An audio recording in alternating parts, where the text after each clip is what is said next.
everybody, welcome to Yoga with Anadil. I am Anadil.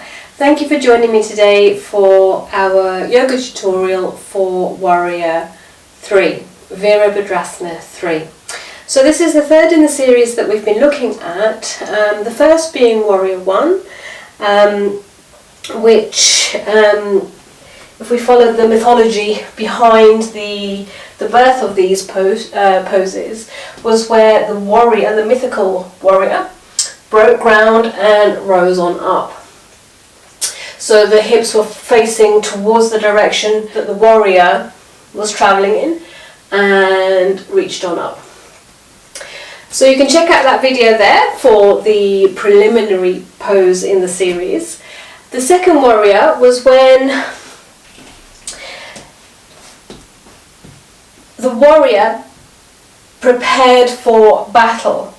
So the strength built and the arms extended, a little bit like pulling the bow and arrow, and extending, focusing on the determination of where to go into battle. So the focus was beginning to build as well as preparing, ready for action.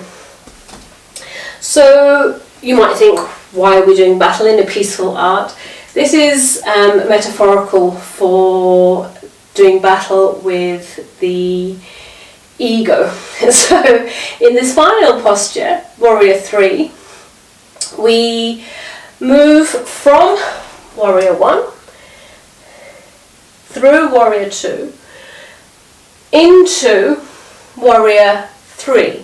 So Warrior 3 is where we begin to lift off and take flight into action, having prepared through the previous poses. So in order to work through into our Warrior 3, we'll stand with our feet hip distance apart, and I'm just going to turn to the long side of the short side of the mat. And we'll place the fingertips down towards the earth, and we stand in Tadasana, the mountain pose. And we just take a few moments to get equal and steady in our stance. And then we'll bend both knees very softly, and we'll lift the right leg and we'll sweep that back. So I'd like us to stay onto our toes to begin with as we prepare to leap into action.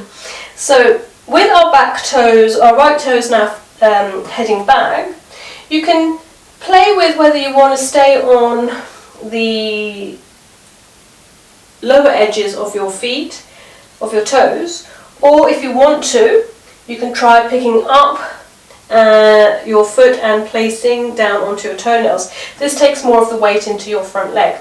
So we're working towards square hips, so we're rotating the pelvis to face in the direction of our front toes, and we're reaching the fingertips back. You can rest your hands onto the hips for the moment if you like, if it helps you focus more on the foundations and getting steady rather than worrying about what your fingertips are doing. Otherwise, you're reaching your fingertips back towards that back foot, keeping a lot of the weight into the supporting leg. The knee can be a little bit softer now. You can try it with a straight leg, but I like to start with a little bit of softness in the knee to find my balance, and then you reach. And for the moment, I just like us to press into the ground, lift and energize through the leg, level through the pelvis, and then begin to lengthen through the heart. Lift the chin so there's space in the throat, and imagine the crown of the head getting ready to shoot on forward. So you feel extension as you breathe. And let's come away from that by sweeping the foot back up and down. So let's just shake that out, and we'll try that on the other side. So we'll stand in our Tadasana, bend through the feet, the knees, and when you're ready, we'll just step that left foot back, resting onto the toes or the toenails. Don't be too heavy in your foot. If you are on your toenails, make sure the front leg is taking more of the weight. And you can rest your hands onto the hips to begin with if you feel you want to concentrate more on the foundations. When you're ready, you can begin to reach your fingertips back towards that back foot. And then you lengthen through the leg and begin to energize all the way through the crown of the head, getting ready to leap. Big breath in and out here.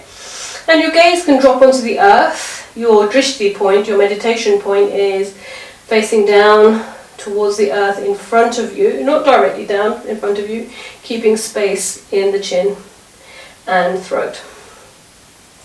And then just take a little bit of buoyancy in that front leg, bring that back leg up and down. So once you've had a few goes at that, and it can be over time, then we can think about taking flight and really springing into action. So when you're ready to do that, this is the next stage through. So we'll start as we have been, keeping the hands reaching down towards the feet.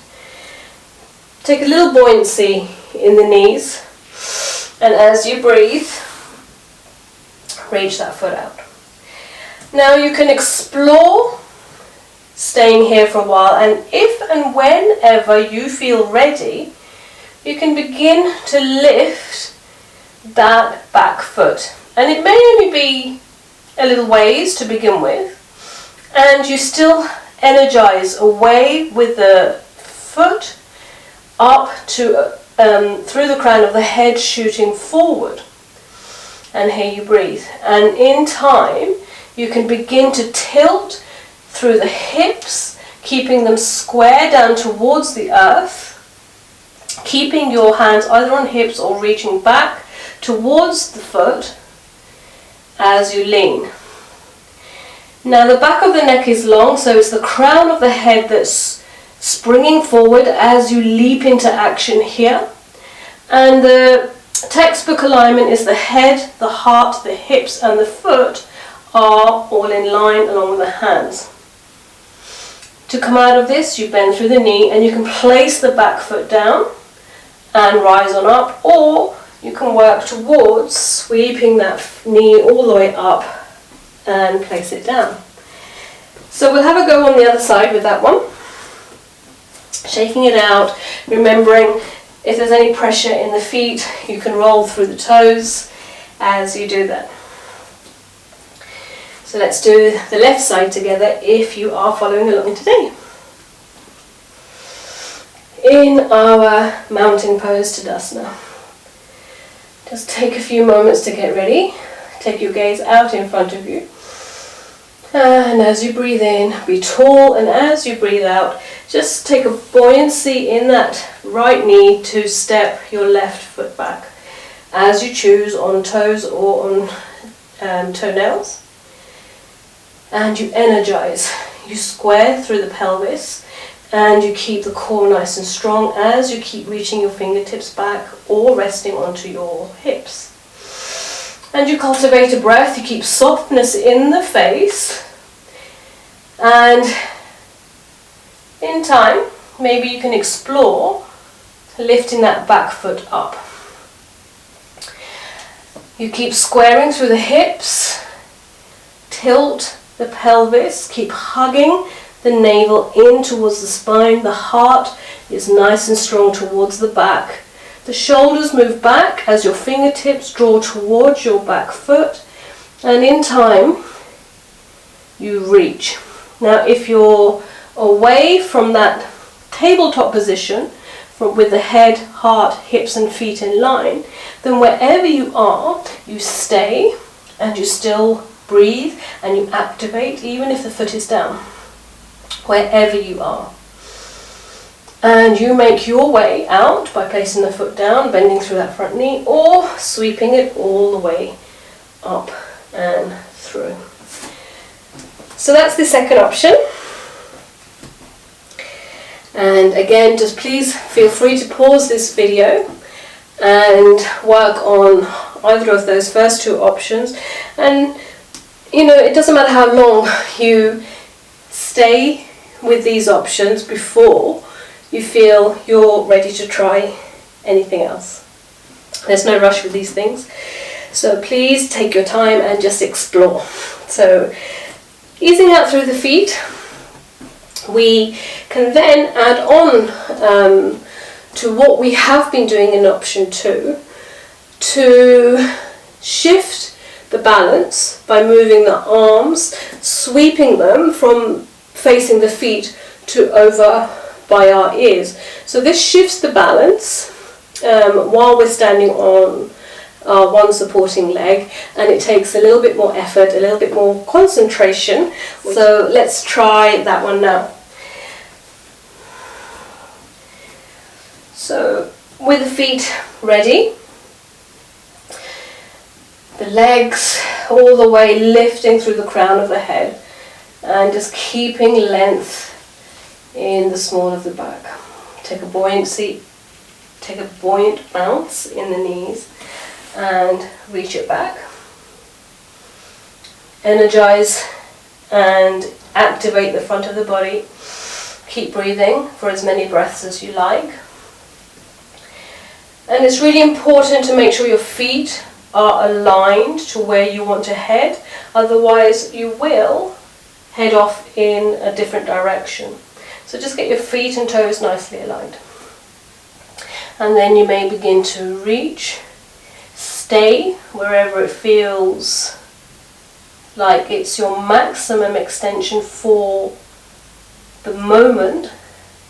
Otherwise you keep working your breath as you tilt, keeping square in the hips, and you can begin to work this standing knee straighter. If you are going to try the arms, this is where you sweep them down and overhead. So you're flying like a superhero, like a cannon through the air as you breathe. And to come out, sweep the fingertips down, sweep the knee up as you bring your both feet down. Well done. Last time, whenever you're ready, onto the final side. So let's do that together.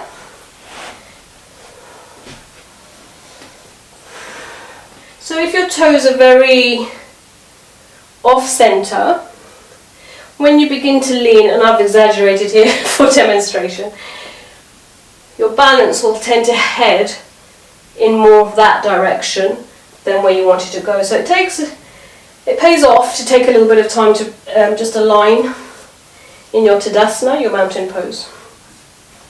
Bend through the knees, take a little subtle bounce, and we'll lift on up, reaching back towards that foot, and see how that feels. And you keep breathing, and your focus comes down to the earth beneath you. The crown of the head is reaching forward, and imagine somebody gently drawing your ankle back as well as drawing your shoulders back, but subtly drawing your crown forward.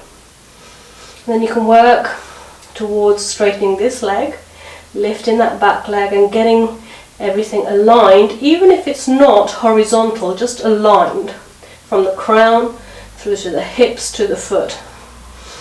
And then you can work towards playing with the hands, lifting through the arms as well as the foot. And you breathe here, and you bend through that knee. You can place that back foot down, or you can sweep it to standing. So if you've tried all of those variations throughout the whole video today, well done, because that's quite a lot to do all in one go. So I hope this Virabhadrasana 3 tutorial, your Warrior 3, has helped you to find a way, your own way, into what seems like perhaps a bit of a challenging and daunting pose. But once you break it down and you find that first step in, hopefully the light shines onto the path ahead that you can get into.